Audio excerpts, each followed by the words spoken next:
Por último, dentro dos elementos do negócio jurídico, nós temos também a forma prescrita e não proibida por lei, não vedada por lei.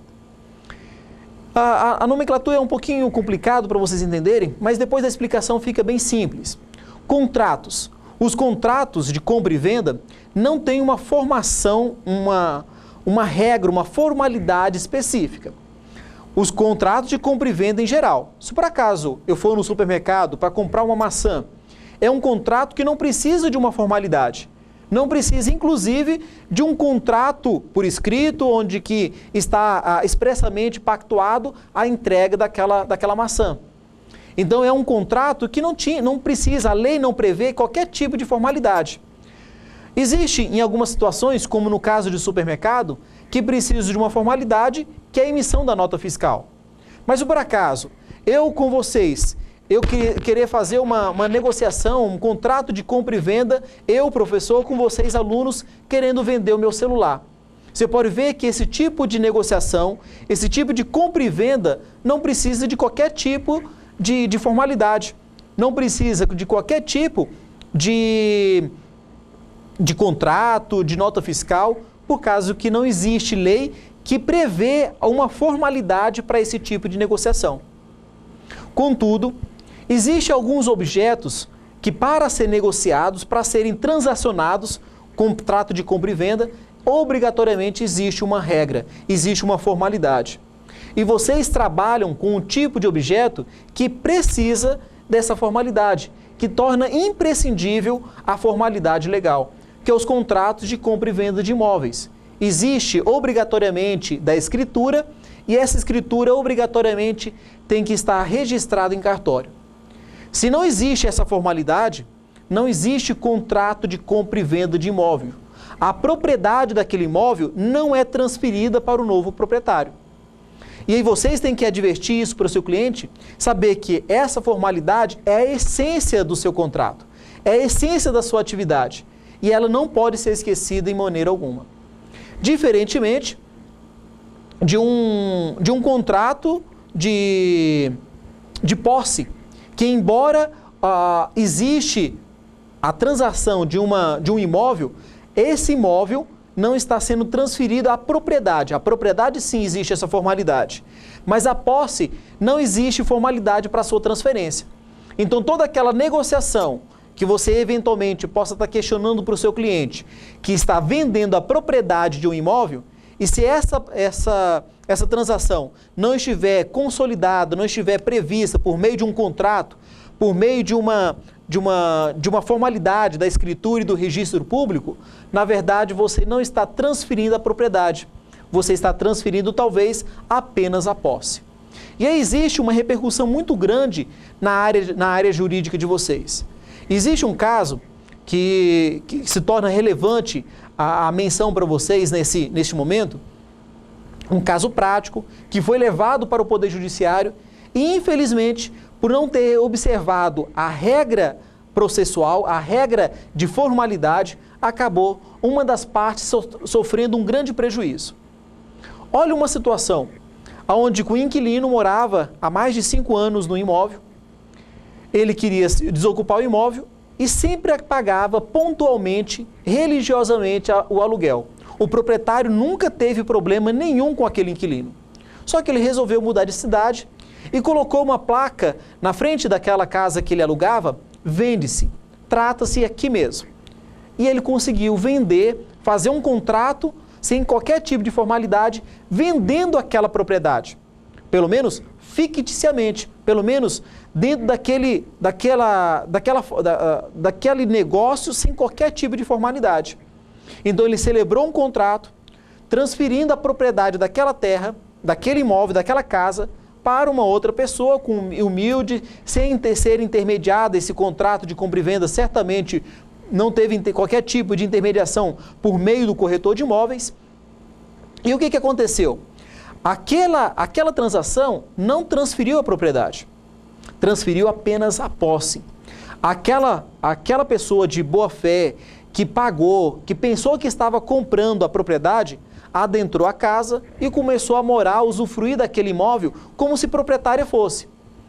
E passou 2, 3 meses, a verdadeira proprietária, aquela que estava registrada lá no cartório, compareceu naquela casa e reivindicou seu direito. Ó, por que o fulano de tal, o antigo inquilino, não estava pagando mais o aluguel? Eu disse, não, o fulano de tal mudou da cidade e me vendeu a casa dele. Mas essa casa não era dele, essa casa é minha. Essa casa está escriturada no meu nome. E aí a verdadeira proprietária mostrou aquele documento para a nova possuidora. E a possuidora também mostrou um documento para ele. Não, olha aqui, um contrato, certo? Tudo redigido, assinado. E olha, o cara como agiu de má fé. Ele celebrou um contrato realmente com a intitulação de contrato de compra e venda de propriedade imobiliária, assinado e com as firmas reconhecidas daquelas pessoas assinadas, com 2 testemunhas, tudo bonitinho. E com um monte de carimbo do cartório. Para uma pessoa leiga, sabia, não tinha a mínima condição de saber que aquele contrato era um contrato sem qualquer tipo de relevância jurídica. E aí a importância de todos os negócios jurídicos serem intermediados por meio do corretor de imóveis, para esses tipos de problemas não existirem. E aí aquela proprietária entrou com uma ação judicial para tirar aquela possuidora do imóvel. E sem qualquer tipo de dificuldade, o juiz liminarmente determinou a retirada daquela pessoa daquele imóvel. Por causa que proprietária é por meio da escritura pública, por meio daquelas formalidades. E como aquela antiga proprietária, aquela possuidora não tinha essas formalidades, tinha apenas um contrato com firma reconhecida e não uma escritura registrada, aquilo lá para efeito jurídico não teve relevância nenhuma. Você pode ver que para os corretores de imóveis, este item, este elemento do negócio jurídico é imprescindível, porque a negociação de imóveis obrigatoriamente tem que observar essas formalidades. E aí, até mesmo em virtude de problemas corriqueiros como este que eu comentei com vocês, existe frequentemente problemas semelhantes a esses em outras varas, com outros juízes. E aí surgiu a ideia de confeccionar uma lei, inclusive essa lei está tramitando no Congresso Nacional, obrigando que todos os contratos de imóveis obrigatoriamente sejam intermediados por corretor de imóveis. Hoje, quando as pessoas procuram um corretor de imóveis, elas estão querendo apenas viabilizar o seu negócio. E aqui uma boa ideia, uma ótima notícia para vocês. Diante desses reiterados problemas que ocorreram, hoje existe, tramitando no Congresso Nacional, uma lei onde que prevê que todas as negociações jurídicas, todas as negociações imobiliárias sejam intermediadas por corretores de imóveis. É uma lei que ainda não está aprovada, mas se ser aprovadas, todas as negociações, independentemente se você agiu ou não tentando encontrar o comprador para o vendedor e o vendedor para o comprador, mesmo assim você vai ter direito aos seus honorários, pela análise da documentação, assinatura e apenas perceber que não existe qualquer tipo de problema naquela negociação. E aí, necessariamente, vocês têm que ter todo esse conhecimento jurídico para saber se aquele tipo de negociação existe algum tipo de vício ou não. E aí eu falo que é uma boa notícia porque, obrigatoriamente, vocês vão ter que intermediar todos os negócios. Eu mesmo, recentemente, comprei um apartamento. Não tem 5 anos que eu comprei um apartamento. Eu sou formado em Direito e não precisei da intermediação de qualquer tipo de corretor de imóveis, por causa que eu sabia preparar a documentação e conhecia quem que era o proprietário do imóvel. Eu propus para ele, propus o pagamento, propus o valor, ele aceitou e nós celebramos um contrato. Ou seja, nessa negociação que eu celebrei, eu comprei um contrato e não paguei um tostão para qualquer corretor de imóveis. Se essa lei for aprovada, obrigatoriamente, mesmo que eu seja advogado, mesmo que eu tenha habilidades para isso, obrigatoriamente eu teria que chamar um corretor de imóveis para intermediar essa negociação.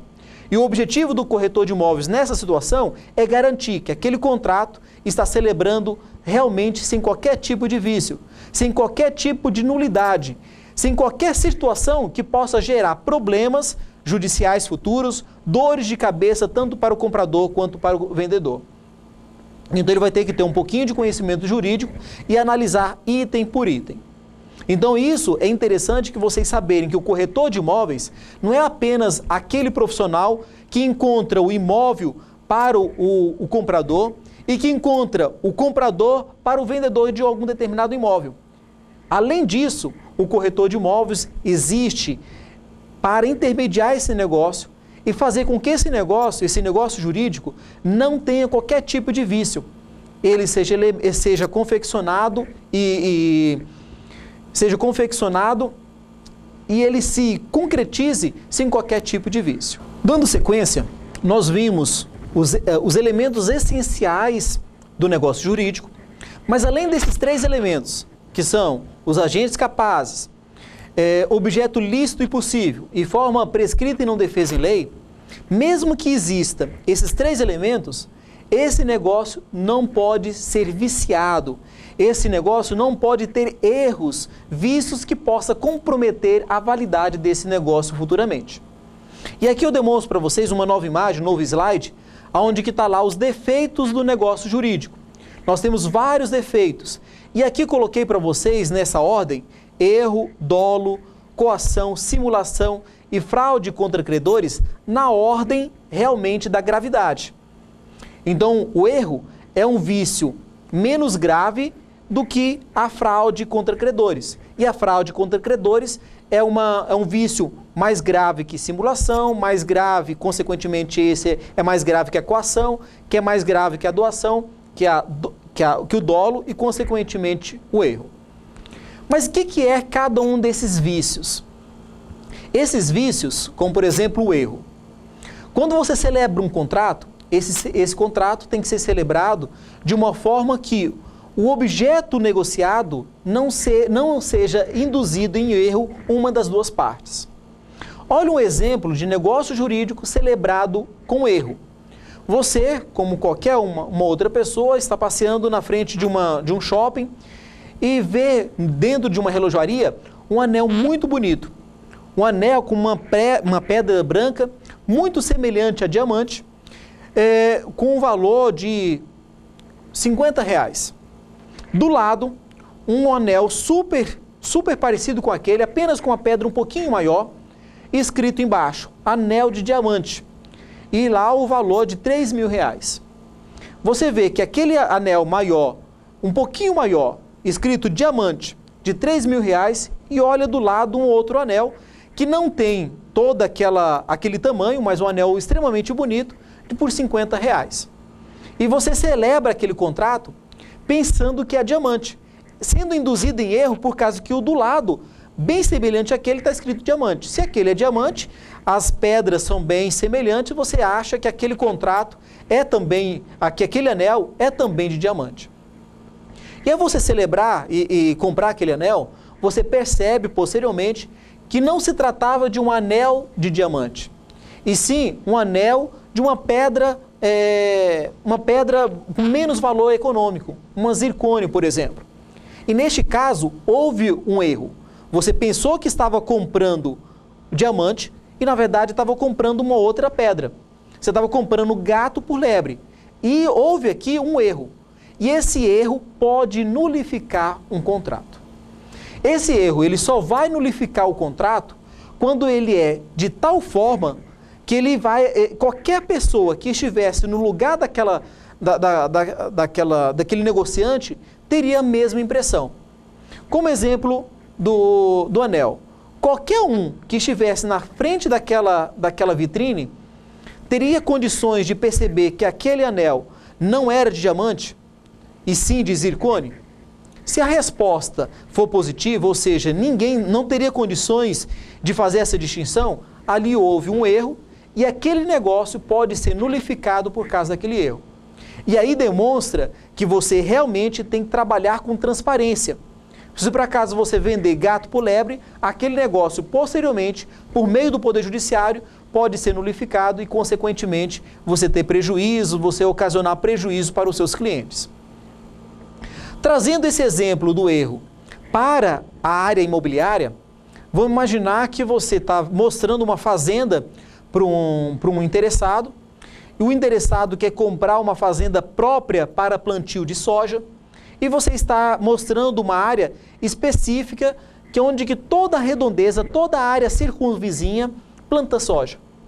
Só que aquela área específica existe muito cascalho e você não consegue plantar soja ali. Só que você demonstrou, não falou que não dá para plantar soja naquela área.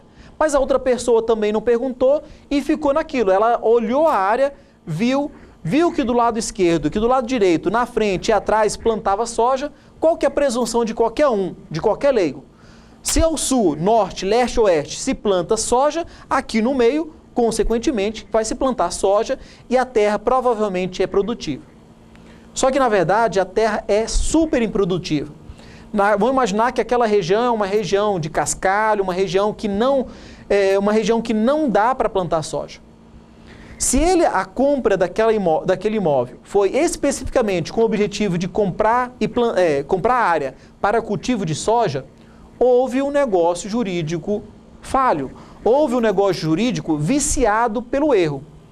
Esse negócio jurídico pode ser anulado? Pode. Se aquele vício, se aquela percepção equivocada da realidade, tanto aquela pessoa como qualquer uma outra pessoa estivesse ali, perceberia aquilo? Perfeitamente. Agora, o erro, como eu falei, que é o vício mais simples, nem sempre a probabilidade dele nullificar o negócio é bem menor do que o dolo, do que a fraude, a simulação. Porque pode acontecer de toda aquela área não ter qualquer tipo de cultivo e você perceber a olho nu que existe cascalho. E aí é presumível que uma pessoa tenha capacidade de entender que aquele cascalho seria incompatível com a soja. Agora, vamos imaginar que não esteja uma floresta ou algum outro tipo de cultivo que aquela pessoa que visitou a área não consegue perceber que naquela região tinha cascalho. Nessa situação, é plenamente possível, sim, você nullificar um contrato em virtude do erro, por você perceber a realidade daquele imóvel de forma diferente de que realmente ele é. Mas como eu falei para vocês, ele é difícil, é um vício que nem sempre ocasiona a nulidade do contrato no Poder Judiciário. Porque o juiz vai se colocar no lugar daquela pessoa e analisar, será que era perceptível que aquela área não era propícia para o plantio de soja? Se o juiz perceber, era possível sim perceber isso. Se era possível sim perceber e aquela pessoa, por ingenuidade, por tolice, não percebeu, não há nulidade em decorrência de erro.